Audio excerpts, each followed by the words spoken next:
जितने ये प्रवचनकार होते हैं, जैसे मैं प्रवचनकार, कथाकार, मूर्तिकार, चित्रकार, काव्यकार, गद्यकार, पत्रकार, कलाकार, जिनके नाम में कार कार लगा हुआ है। ये कार शब्द व्यर्थ नहीं लगा हुआ, कार शब्द इसलिए लगा हुआ है ये लोग ऐसा कार्य कर सकते हैं, राष्ट्र का आकार सुधार सकते हैं, देश का आकार सुधार, नर नारियों के जिंदगी का आकार सुधार सकते हैं। चित्रकार जो चित्र बनाता है,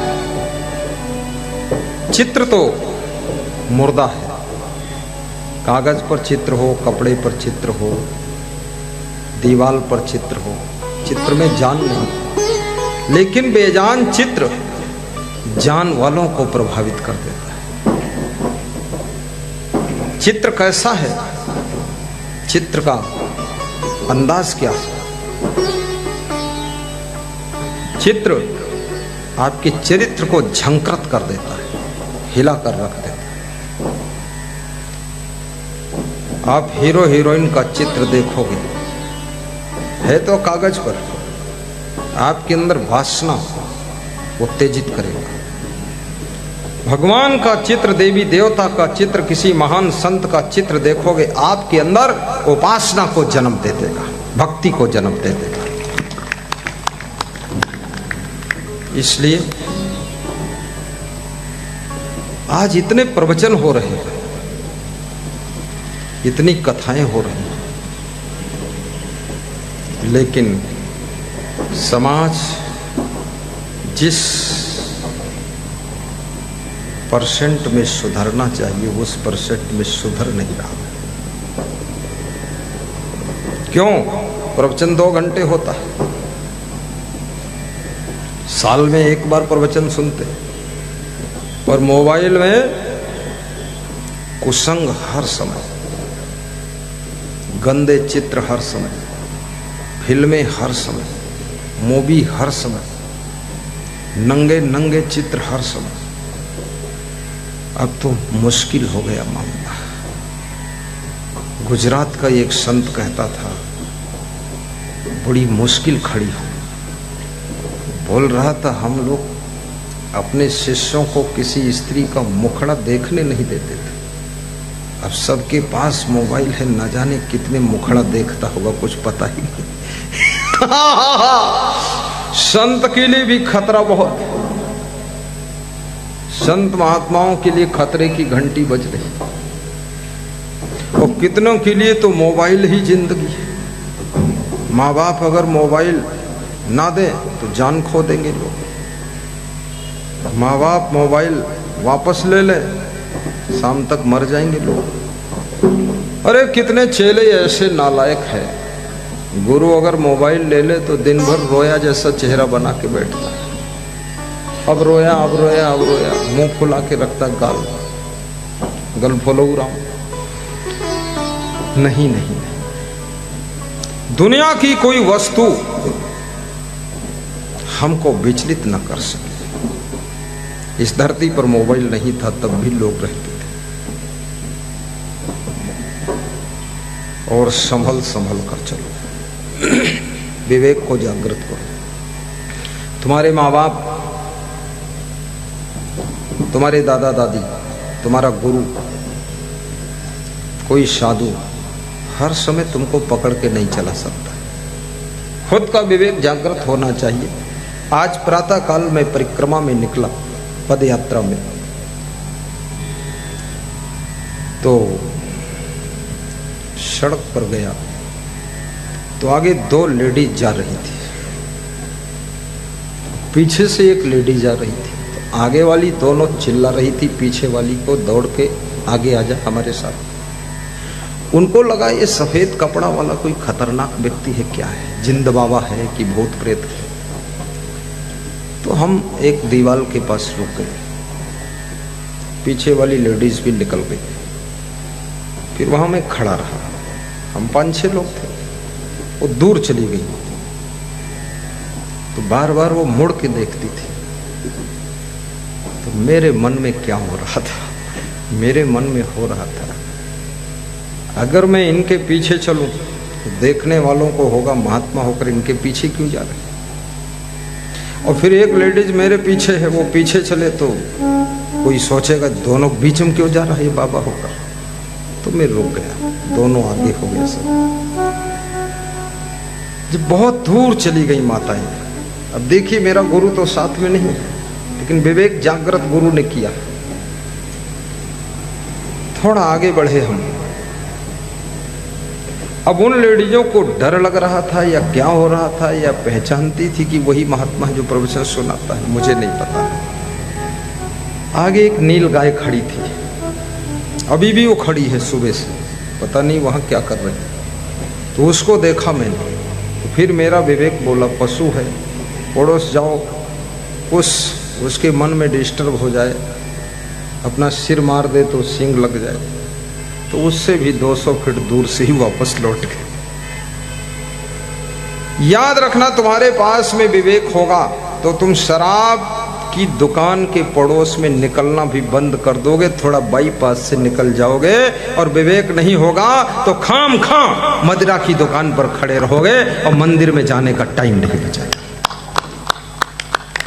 इसलिए विवेक जागृत हो। माताओं बहनों के साथ में कैसा व्यवहार करना है। और भगवान राम ने साधु संत का स्थान अपने से बड़ा स्थान बताया है कि मोते अधिक संत कर लेख, सतुई सब मोह में जग देख। राम कहते हैं सातवीं भक्ति है शिवरी, मेरे समान संसार के नर नारियों को देखो। सिया राम मैं सब जग जानी, करो प्रणाम जोर जुग पानी। लेकिन अगर संत मिल जाए तो मोते अधिक संत कर लेगा।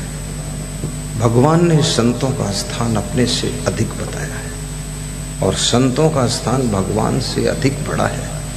इसलिए संत को कितना संभल कर रहना चाहिए, सोचिए। संत में कोई नशा भी नहीं होना चाहिए ना।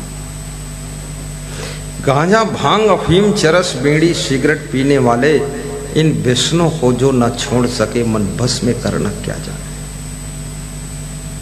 छोटी सी बीड़ी नहीं छोड़ सकते हो तो इतने बड़े विषय भोगों को कैसे छोड़ोगे।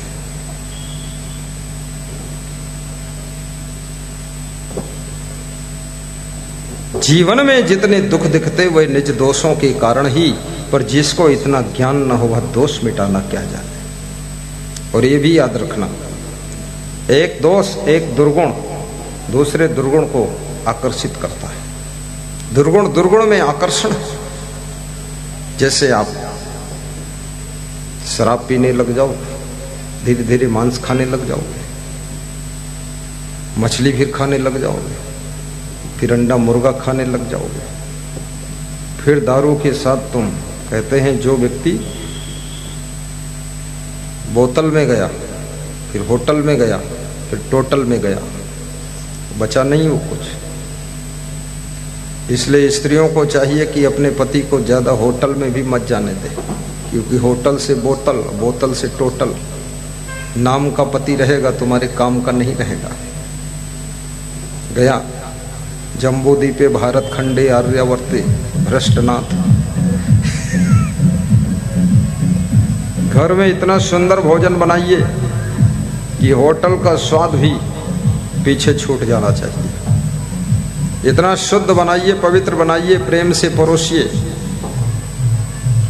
मैं लखनऊ जा रहा था, रास्ते में एक होटल पर बोर्ड लगा हुआ था, घर जैसा प्यार परोसा जाता।